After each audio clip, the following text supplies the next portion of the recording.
할렐루야. 성도 여러분 반갑습니다. 오늘의 말씀은 마가복음 12장 13절부터 27절까지의 말씀입니다. 마가복음 12장 13절부터 27절까지의 말씀입니다.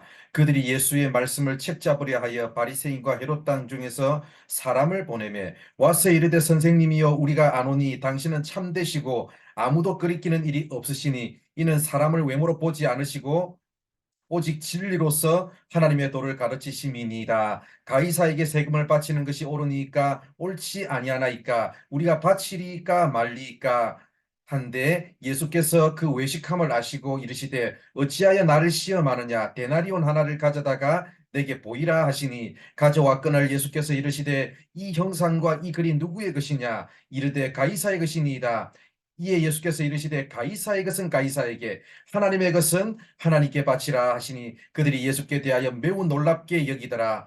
부활이 없다 하는 사두개인들이 예수께 와서 물어 이르되 선생님이여 모세가 우리에게 써주기를 어떤 사람이 형이 자식이 없이 아내를 두고 죽으면 그 동생이 그 아내를 취하여 형을 위하여 상속자를 세울지니라 하였나이다.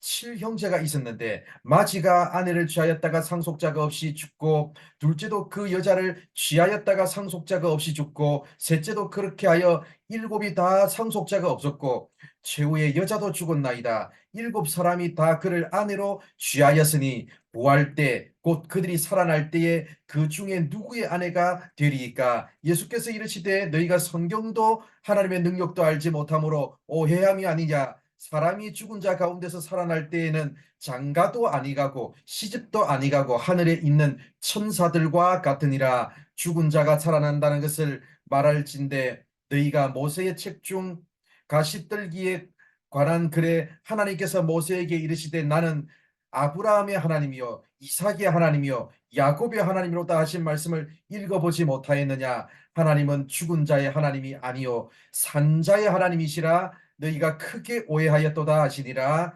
아멘. 11장의 성전 정화 사건 이후 이제 모든 이야기는 예수님에게 죄를 뒤집어 씌워서 죽이려는 방향으로 이야기가 전개됩니다. 오늘 우리가 읽은 말씀도 마찬가지입니다. 먼저 바리새인과 헤롯 당 사람들이 연합해서 예수님을 찾아와서 질문했습니다. 질문의 내용은 가이사에게 세금을 바치는 문제였습니다. 사실 이 질문은 불순한 의도에서 나온 질문이었습니다. 왜냐하면 세금을 바치는 문제에 대해서 바리새인과 헤롯 당이 서로 다른 견해를 가지고 있었기 때문입니다. 세금을 바치는 것이 옳다고 하면 바리새인들이 예수님을 종교재판에 넘길 명분을 갖게 되는 것이고 세금을 바치는 것이 옳지 않다고 하면 헤롯 당 사람들이 예수님을 로마 정부에 고발할 명분을 갖게 됩니다. 예수님은 그들의 의도에 말려들지 않으시고 대신 그들에게 하나님의 주권에 대해 가르치는 기회로 삼으셨습니다. 예수님은 가이사의 얼굴이 새겨진 데나리온 동전을 가리키시며 가이사의 것은 가이사에게 하나님의 것은 하나님께 바치라고 말씀하셨습니다. 가이사의 형상이 새겨진 동전을 가이사에게 돌려주라는 이 말씀은 유대 사회와 로마 사회 그 어느 집단도 반대할 수 없는 대답이었습니다. 또한 하나님의 것은 하나님께 바치라는 말씀에도 그 누구도 이의를 제기할 수 없었습니다. 그런데 예수님의 말씀을 가만히 생각해 보면 사실 이 세상에 하나님의 것이 아닌 게 어디 있을까요? 예수님의 말씀은 실제로 모든 것이 하나님의 것이니까 다 하나님께 바쳐야 한다는 의미로 하시는 말씀인데 그들은 그 의미를 깨닫지 못했습니다. 우리는 하나님의 것입니다. 로마 정부의 동전에 황제 가이사의 형상이 새겨져 있듯이 우리 안에는 하나님의 형상이 새겨져 있습니다.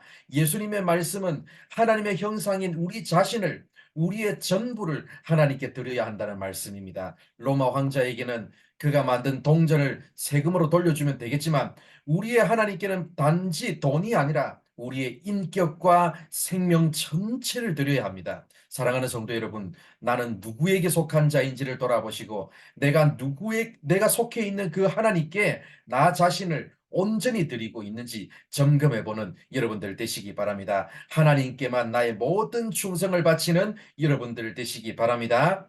이어서 예수님을 찾아온 사람들은 사두개인들이었습니다. 그들은 부활이 없다고 믿는 사람들이었기 때문에 일곱 형제를 남편으로 둔 한 여인의 예를 들었습니다.